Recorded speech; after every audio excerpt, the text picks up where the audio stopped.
Stop scrolling right now, because what you are about to hear is not just another royal headline. This is the documented, lawyer-verified, signed and witnessed account of how the youngest son of Queen Elizabeth II walked into Buckingham Palace with a stack of legal papers under his arm and brought the entire authority of the king to a complete and absolute standstill. Prince Edward and Sophie, Duchess of Edinburgh, have just launched a direct, no turning back, no second chance, no quiet retreat fight against King Charles III and Queen Camilla.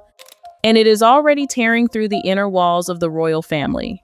At the center of it stands the Bagshot Park inheritance and a tiara that Queen Elizabeth II personally gave to her favorite daughter-in-law. Then Camilla made a shocking move against both of them, and Edward could not let it stand. He brought in top property and constitutional lawyers. And he dropped a file of documents on the palace's table that nobody, not the king, not the queen consort, not the master of the jewel house, ever saw coming. What those papers exposed is something the palace desperately needed the world never to find out. So pause, take a breath, because by the end of the next several minutes, you will understand exactly why historians will, 50 years from now, point to this single week in March of 2026 as the moment the modern monarchy fractured along a line nobody outside the family even knew existed. Picture the scene. On the morning of March 25th, 2026, a team of senior property lawyers walked straight into the Crown Estate offices and placed a thick legal file on the table. Inside that file was everything Prince Edward had spent years quietly building. Every signed agreement, every private payment, every piece of evidence that proved what he had been given. And more importantly, what could not legally be taken from him. This was not a panic response. This was not a scrambled defense. This was a strategy, constructed piece by piece, year by year, witnessed and notarized for exactly this moment. And at the center of it all sat one question that was now cutting through the royal family like a blade. How? How did the youngest son end up holding something the king himself believed he could simply take back? To understand that, you have to go back to the final, careful, deliberate decisions made by Queen Elizabeth II before her death in September of 2022. She knew exactly what she was doing. She had watched her family change. She had watched the pressure build around money, around titles, around control. She had watched Andrew. She had watched Harry. She had watched the slow drift of a modern monarchy into a quieter, leaner, more controlled institution. So she made her intentions absolutely clear, while she still had the breath and the authority to do so. The Duke of Edinburgh title was not up for debate. Queen Elizabeth had already decided long before she died that it would go to Prince Edward. This was deliberate. That title had defined Prince Philip for more than 70 years. It was his life's role, his public identity, the signature of his decades of service. And Elizabeth made absolutely sure that it would pass to the one son who remained steady, who stayed out of scandal, who never brought harm to the institution. The son who, despite being the youngest and the quietest, had earned, through patience and discipline, the right to carry his father's name. That promise was fulfilled in April of 2023, when King Charles III officially handed Edward the title. But this is where the real story begins. Because the title was only ever half of what Edward inherited. The other half was Bagshot Park. This was not just a house. This was the seat of the dukedom, a 120-room Tudor Gothic mansion sitting on 51 acres inside Windsor Great Park, a house with weight, a house with history, a house that, in the architecture of monarchy, anchored the title to a physical space. And in her final years, Elizabeth signed a letter of intent that tied that estate directly to the Edinburgh title. That letter was witnessed by Prince Philip himself. As he was dying, read those last words again. As he was dying, Philip understood, with the clarity of a man who had spent his entire adult life inside the institution, exactly why that letter mattered. He knew that without it, Edward could lose everything tied to that title. So Elizabeth, in tandem with Philip, locked it in. The title and the estate were meant to stay together. That was their final, joint, fully witnessed decision. the last meaningful act of the longest royal partnership in modern British history. But after they were both gone, a different mindset took over inside the palace. For years, Charles had believed something very simple, and as it would turn out, very dangerous. He believed that as king, he had the final say over royal property, over royal titles, over anything connected to either. He believed modernization gave him the right to review everything, to cut costs, to restructure, and, if necessary, to take things back, to redraw the lines his mother had drawn. By 2026, that belief had turned into action. There were reviews of royal leases, there were financial audits, there was pressure being applied behind closed doors to change how members of the family lived. In Bagshot Park, the quiet, steady, beautifully maintained home of the Duke of Edinburgh became a target. This is where the story turns ugly. Edward received the dukedom in 2023 after waiting his entire life for it, after watching his father carry that title for decades. He finally stepped into that role, and within 3 years, the same institution that gave it to him began trying to strip away the home that gave the title meaning. He was not just being challenged, he was being weakened, because without Bagshot Park, the dukedom becomes empty. Just a name without a base, just a title without a foundation. And what makes this even worse, what should make every fair-minded viewer pause, is the truth about what Edward actually took on when he received that estate. Bagshot Park was in bad condition when it was offered to him.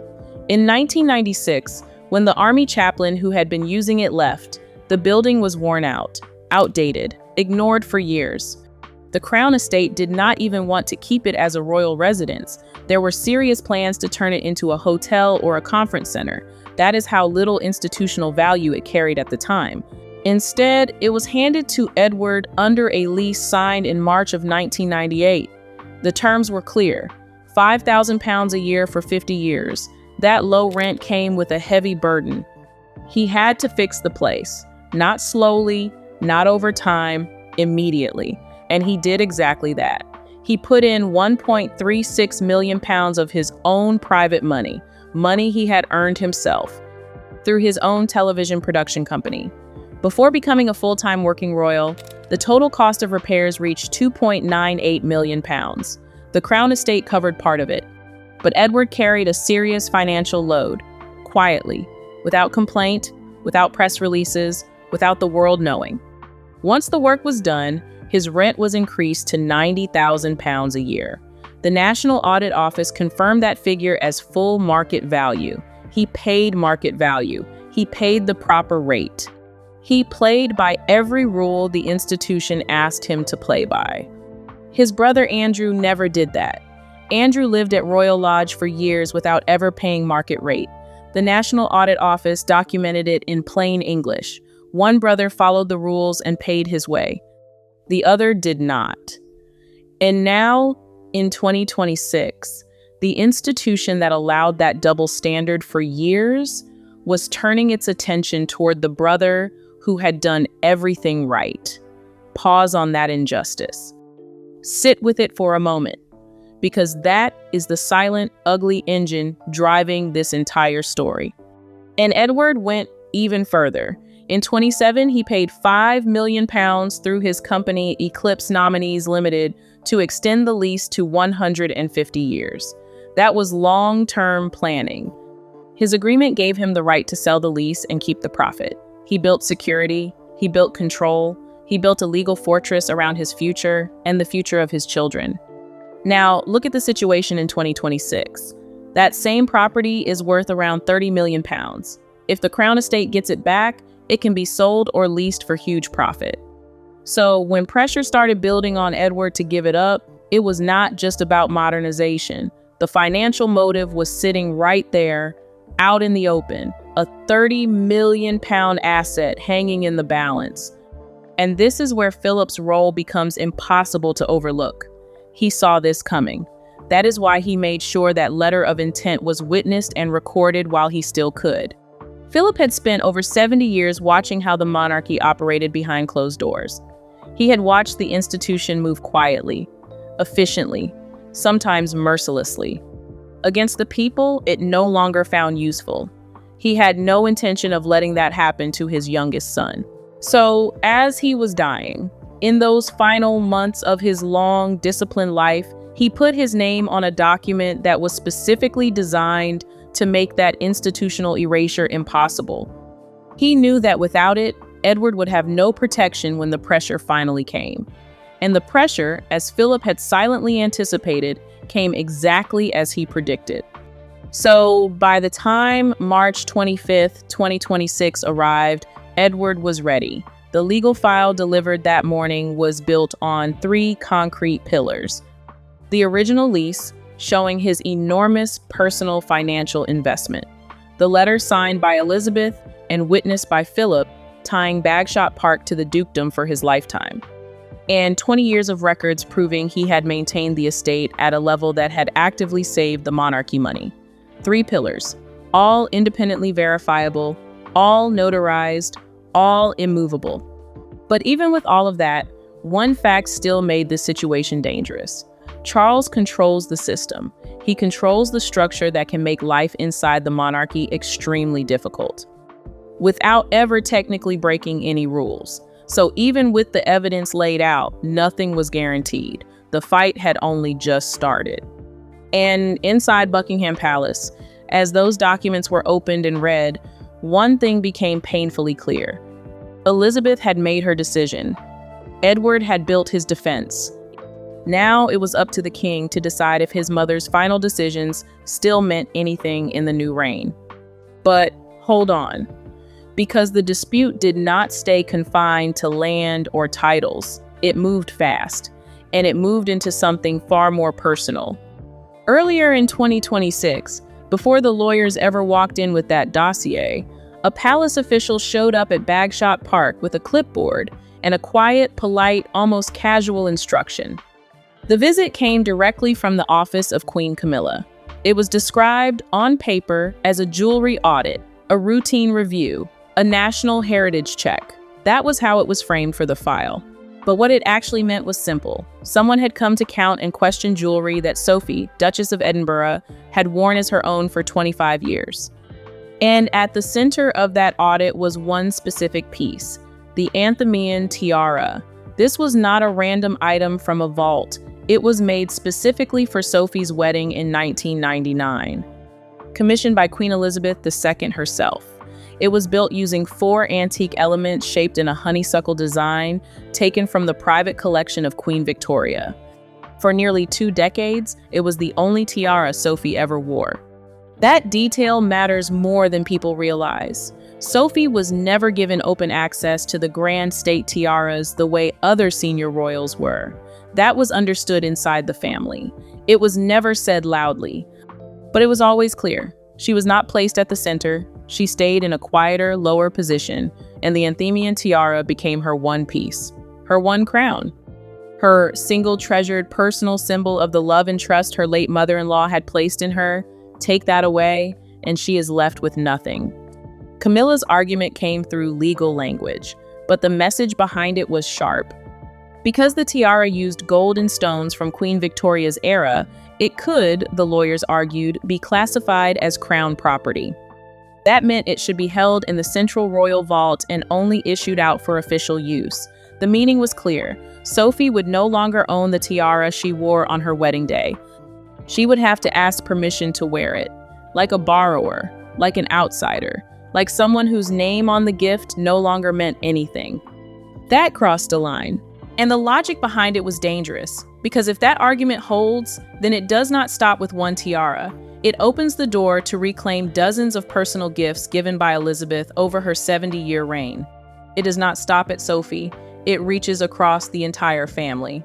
And here is the irony. Nobody at the palace seemed to notice. It turns back on Camilla herself. A significant portion of Camilla's own jewelry collection comes directly from royal sources. Apply that same rule, and her collection falls into the same trap she was attempting to set for Sophie. Edward's legal team saw that immediately. They documented it, they prepared to use it. But this situation carried something even darker behind it. The public had seen this kind of move before. After Princess Diana died, a diamond and emerald necklace given to her by the Queen Mother on her wedding day in 1981 was returned to the royal vault. That should have been the end of it. A respectful return of a sentimental piece to a quiet archive. Instead, Camilla had it taken out, redesigned into a brooch, and wore it publicly. People did not stay quiet. The reaction was immediate and angry. "Has she no shame?" one voice said. "Why is this woman allowed to touch Diana's pieces?" another demanded. That memory never went away. It lingered in the public consciousness for decades, and now the same pattern was playing out again, reaching into something deeply personal, using the institution to justify it. This time, Edward did not stay quiet. His lawyers responded with a single document that shut the entire argument down at the root. It was a deed of gift signed by Elizabeth in 1999. It stated, in plain English, that the Anthemion tiara was classified as a private wedding present, not a state loan, not a shared asset, not something held in trust for future review. It belonged to Sophie. End of debate. Elizabeth had also given Sophie the Royal Victorian Order. That is not a casual honor. It is given personally by the monarch for direct, sustained, valued service. So look at the full picture. Elizabeth gave her that honor. She gave her a wedding tiara, and then she signed a legal document confirming that the tiara was hers. That is a queen making a direct, repeated, fully documented statement about who she trusted and who she had welcomed into her family. Camilla's audit was not just about jewelry. It was an attempt to push against that record, to rewrite it, to replace it with a quieter, more controllable arrangement. But Edward had gone further than anyone realized. Years earlier, in 1999, he had worked with royal jewelers to create a matching set of black and white pearl jewelry for Sophie. A necklace and earrings designed to sit perfectly with the Anthemion tiara. The materials were funded through the crown, but Edward held the design rights. That detail changed everything. His lawyers argued that the tiara and the pearl set formed a single artistic unit, tied to Edward's own design work. You cannot remove the tiara without breaking that artistic unit. And that gave him another layer of legal protection, a thread the institution had not even noticed when it walked through the front door with its clipboard. And behind all of this sat something deeply, almost unbearably personal. Sophie wore that tiara on her wedding day. Then, in October of 2019, at a reception in Buckingham Palace, marking the work of the Queen Elizabeth Diamond Jubilee Trust, Sophie was giving a speech in front of senior royals and guests. In the middle of that speech, she turned toward Queen Elizabeth II and said, "Simply, Mama, it was not planned. It slipped out in a room where every word is usually carefully controlled." And it showed exactly how she saw her. The woman who signed that deed was the woman she called her mother. And now another woman was trying to take that away. By the afternoon of March 25th, 2026, the situation reached a breaking point. Edward's legal team delivered a direct warning. If the claim on the tiara was not dropped by the end of the day, they would release private letters written by Elizabeth. Letters that clearly stated her wish for Sophie to keep full ownership of her personal jewelry. And, according to those close to the situation, those letters did not stop there. They included words about Camilla, words that had been written privately, words that had never been intended for public consumption, words that, if released, would land like a meteor. That threat was explosive, because releasing those letters would do more than defend Sophie. It would drag the past back into the open, Elizabeth's long, cold distance toward Camilla. The years it took before she accepted her, the tension that never fully disappeared. Charles had spent years rebuilding Camilla's image. Turning her from a deeply unpopular figure into an established queen consort, those letters could destroy that careful work in a single afternoon. This was no longer about a tiara. It was about control, reputation, legacy, the very architecture of the modern monarchy. By the evening of March 25th, the Anthemion tiara still remained in Sophie's possession, exactly as it was given to her. But after the audit, after the legal pressure, Edward made his next move. He had the tiara secured in a high-security private safe under the direct control of his own security team. No one was going to quietly take it, review it, reclassify it, Without an enormous public, irreversible fight, Edward had drawn his line.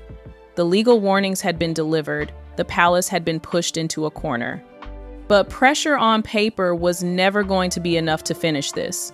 What came next was not legal, it was personal, and it was about to walk through the door in the form of Princess Anne. By the afternoon of March 25th, the fight moved out of offices and into a private room inside Buckingham Palace. And when Princess Anne walked in, everything shifted. There was no small talk. No polite opening, no effort to soften what was about to be said. She went straight to the point.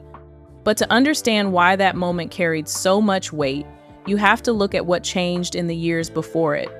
Anne and Sophie were not always close. As recently as 2021, it was clear to anyone watching that Anne kept her distance. She has always been like that. She does not fake warmth. If she does not feel it, she does not show it. Then, April of 2021 happened. Prince Philip died. That loss changed the structure inside the family. Both Anne and Sophie stepped forward to support Queen Elizabeth II in her final year. They began seeing each other almost every day, and over time, that distance between them disappeared, quietly, naturally. In the way real bonds form, in the spaces between official engagements and beside the bedside of a grieving mother. By the time of Elizabeth's funeral in September of 2022, the change was visible. As they stood waiting for the coffin, Sophie reached out and placed a quiet hand on Anne's back. It was a small gesture, but it was real. It showed trust. It showed that the two of them, very different in personality but identical in discipline and loyalty, had found in each other something neither of them quite expected. That moment mattered more than people realize, because by March of 2026, that quiet connection had turned into something strong, something protective, something ready to act. So when Princess Anne walked into that meeting with King Charles III, she was not there as Edward's sister, not strictly. She was there to defend what their mother had already decided. And she made that clear immediately. She told Charles that if he allowed this to continue, if he allowed private gifts from their mother to be questioned, reclassified, or taken back, then the word of a monarch would mean nothing. Then she delivered the line that, according to those present, stopped the room cold. If our mother's signature on a lease or a deed of gift is not worth the paper it is written on today, then your signature will be worth even less tomorrow. Read that line again, slowly, because Anne was not threatening Charles.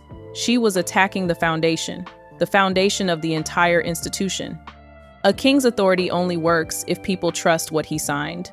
That trust does not start with him. It comes from every monarch before him.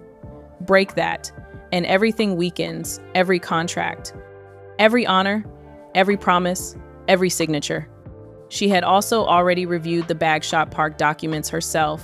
She knew exactly what Prince Edward had paid, what he had signed, what the Crown Estate had accepted. The core of that agreement is simple.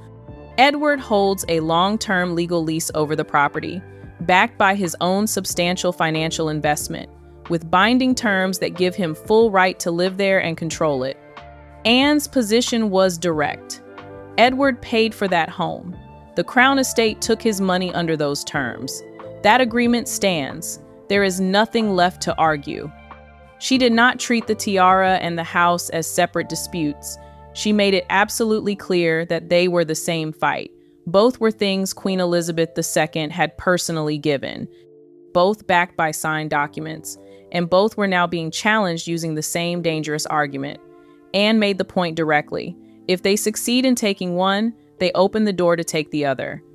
And once that door is open, nothing Elizabeth signed is safe anymore. There was a sad twist to this that had to do with Sophie. Sophie lost her mother when she was young. Over the years, Queen Elizabeth II became the closest thing she had to a mother. Anne understood exactly what that meant. She had lost her father in 2021, then her mother in 2022. She knows what it means when those connections are gone and all that remains are the things they left behind. So when the tiara and the home were targeted, Anne did not see paperwork. She saw something being taken from someone who had already lost enough, and from a memory that no audit, no clipboard, no review committee had any right to touch. And there was another layer that made this even harder for Anne to accept. She had seen this before. She was close to Princess Diana. She watched how Diana's position was slowly broken down. The removal of her style, the isolation, the loss of support. She saw a woman give everything to the monarchy and then get pushed aside. Now she was watching pressure build again. Different person. Same pattern, same machinery. She was not going to stay quiet this time. Then she went further. She told Charles that if Camilla did not stop, she would act, not privately, publicly. She would oversee a full audit of the Queen's household, not just basic numbers. Everything, expenses, staffing, allocations tied to Queen Camilla herself. That threat landed hard, because Anne is the one person in the family who could make it real and be believed. She has a long, unimpeachable record of discipline and financial control. If she says she will expose something, people listen. And she did not stop there. She brought up Edward's children. There has been quiet pressure to push James, Earl of Wessex, and Lady Louise Windsor into full private status earlier than planned, meaning they would step away from their protected royal position and lose the security and support that comes with it. Anne stopped it immediately. She made it clear that this decision belongs to their parents and to the children themselves, not to Queen Camilla. And this mattered to her for a reason. Anne chose a private life for her own children, Peter and Zara, years ago, but that was her choice. No one forced it. What she was seeing now was different. This was external pressure being applied to children who had already, throughout their entire lives, served the institution with quiet dignity, and Anne was not, under any circumstances, going to allow it. By the time the meeting ended, the situation had changed completely. Charles was left sitting with two options, both of them bad. He could back Camilla and risk breaking the credibility of his own authority. Or he could step back and accept that some lines cannot be crossed. There was no clean way out, there was no third door, there was no quiet, off-the-record retreat that would preserve everyone's dignity. And as Anne walked out of that room, one thing was clear. This was no longer just Edward's fight. It had become a direct, formal, family-wide challenge to the king himself. After reviewing the full dossier, King Charles III's own legal team delivered their conclusion. The position of Prince Edward was virtually unbreakable.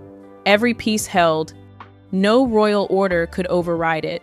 Charles had lost that fight. Read those words again. Charles had lost. For years, he had operated on a belief that seemed obvious to him, as king. As the one who had granted the dukedom in April of 2023, he believed he still held control over what came with it. The title, the property, the structure around it, his own lawyers told him in writing that he did not. What his mother had given Edward was not temporary, it was a legal inheritance, and it was completely out of his reach. That alone was enough to shake him, but there was something else in the file that hit harder, the letter witnessed by Philip. Charles knew his mother had always protected Edward and Sophie. He knew where her loyalty sat, but he did not know that Philip, in his final stage of life, had formally backed that protection in writing. That detail changed everything. Because it meant this was not just Elizabeth's decision, it was both of them, the longest royal partnership in modern history. United in their final months, in the singular goal of protecting their youngest son from exactly the kind of institutional pressure he was now facing. But after all this, the pressure still did not stop. Queen Camilla did not back down. Her position was specific. She wanted the same rules applied across the royal family. That meant reviewing private gifts like the tiara, tightening control over properties like Bagshot Park, making sure no one operated outside the system the palace was now trying to enforce. She wanted everything brought under central control. And that is where the real issue began. Because Edward and Sophie were already operating outside that structure. They had their own secured home.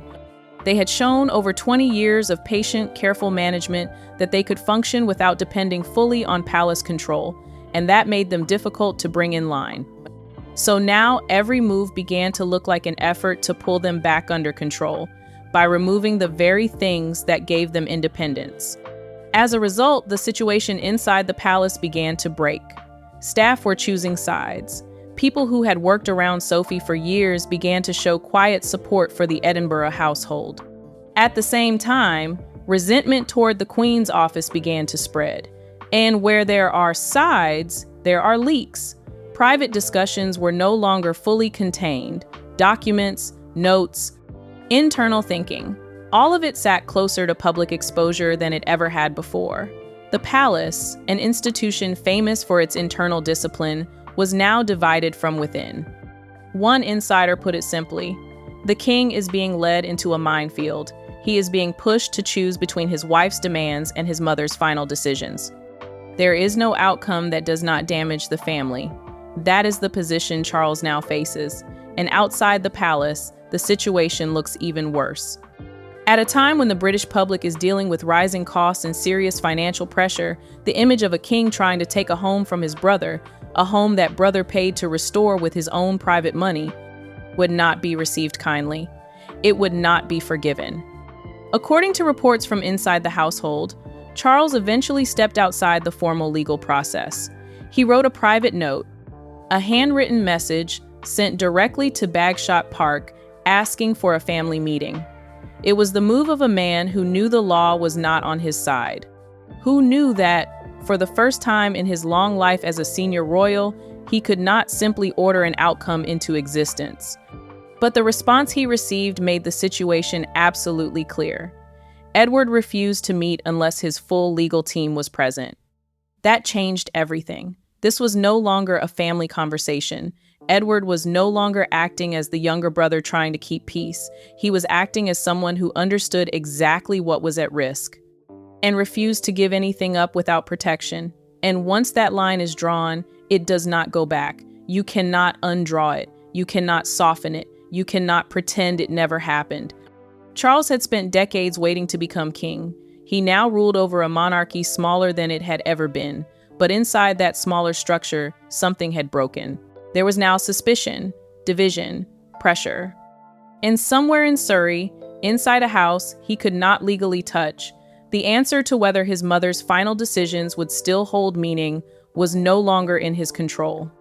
Late on March 25th, 2026, a formal note was sent from the office of the Master of the Jewel House to Sophie, Duchess of Edinburgh.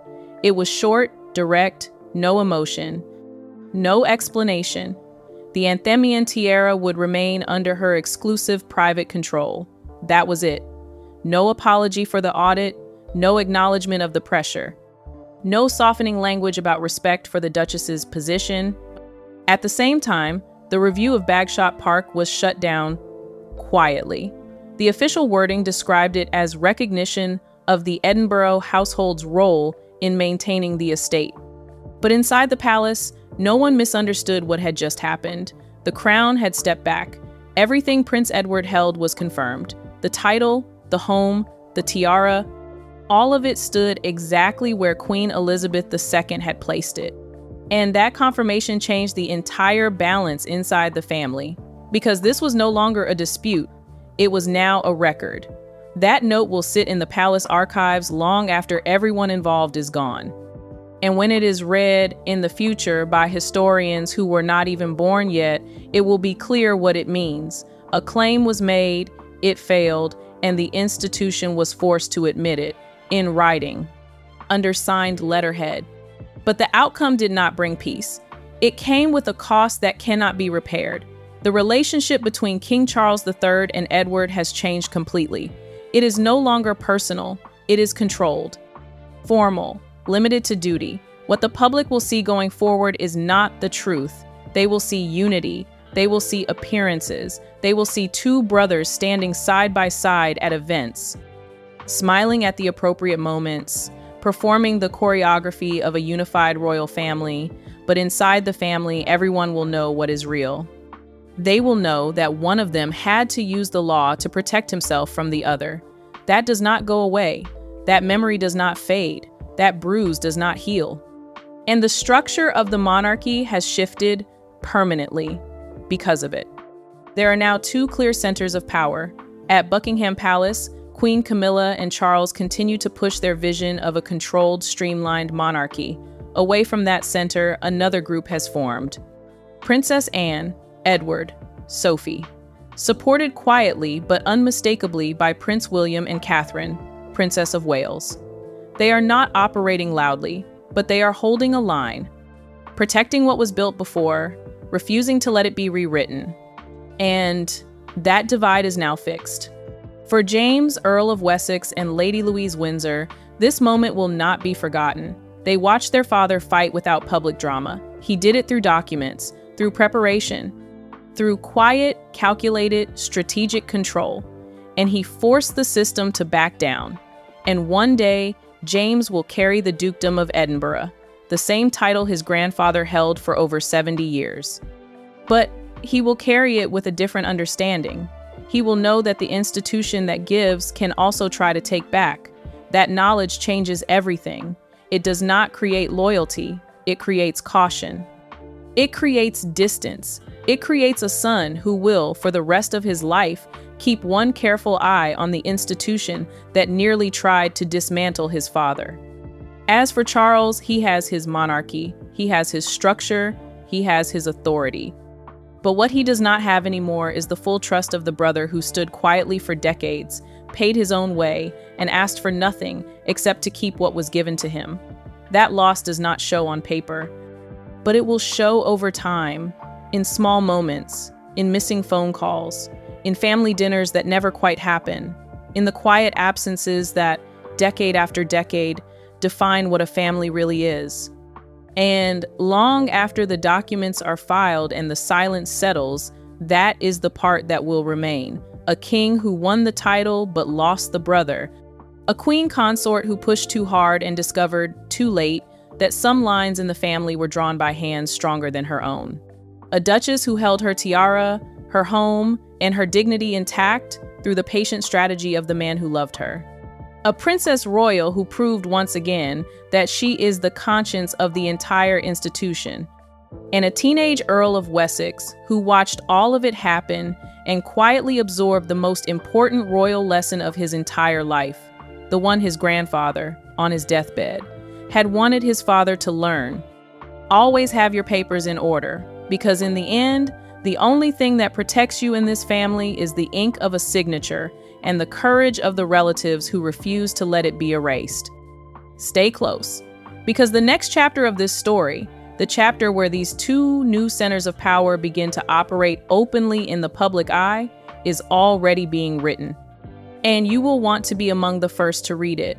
The monarchy has not split in two. Not yet, but the line has been drawn, the papers are signed, the audit is closed, and history is watching every move that comes next. There is one final consideration that very few commentators have addressed openly. The British public, the people who ultimately fund and legitimize this entire institution, have an extraordinary instinct for fairness. They can sniff out a manipulation. They can sense when an underdog is being pushed. They can tell, almost without being told, who is right and who is wrong in any royal dispute. And in this particular conflict, the public instinct is already swinging hard toward Edward, toward Sophie, toward the quiet couple who paid their own way, raised their children with grounded values, and stood up for themselves only when the institution tried to take what their parents had freely given. That public sympathy is a force the palace cannot easily counter. If a single major British newspaper decides to run a sympathetic feature on the Edinburgh household this summer, the contrast with Camilla will be devastating. If a quiet documentary is commissioned about the restoration of Bagshot Park, the reputational gap between the two camps will become unbridgeable. And every quiet act of public dignity from Edward and Sophie, every appearance at a charity event, every interview given by Sophie to a respected outlet, every gentle royal photograph released through official channels will widen that gap further. The palace knows this. Camilla knows this. Charles, deep down, knows this most of all. That is why the formal note from the master of the Jewel House landed so quickly on March 25th. The institution recognized, even before the public did, that prolonging the dispute would only deepen the injury. Better to surrender quietly. Better to allow the audit to disappear into the archives. Better to let the Anthemion tiara return to the safety of Sophie's possession. Better, in the cold calculation of palace strategy, to lose the battle and try, somehow, to preserve the larger war for institutional unity. But unity, as anyone who has lived through a serious family rupture knows, cannot be reassembled with paperwork. Once the trust is broken, once the lawyers have been called, once the thresholds of formality have been crossed, the relationship simply does not return to what it once was. Edward and Sophie will smile at the necessary state functions. They will stand in the appropriate positions on the Buckingham Palace balcony for the appropriate ceremonies. They will discharge their public duties with the quiet professionalism that has defined their entire royal lives. But behind closed doors, the warmth is gone, and it is not coming back. That is the real cost of what happened in March of 2026. Not the legal defeat for Charles, not the reputational bruise for Camilla, not the public victory for Edward. The real cost is a family that, having survived so many other tests, has finally been forced to acknowledge that some wounds, once opened, simply do not close. The institution endures. The duties continue. The crown still passes from generation to generation. But the brotherhood, the sense of shared family purpose that bound a generation of royals together, has fractured along a line drawn in lawyer's ink. And no future ceremony, no future Christmas at Sandringham, no future state occasion will ever fully repair it.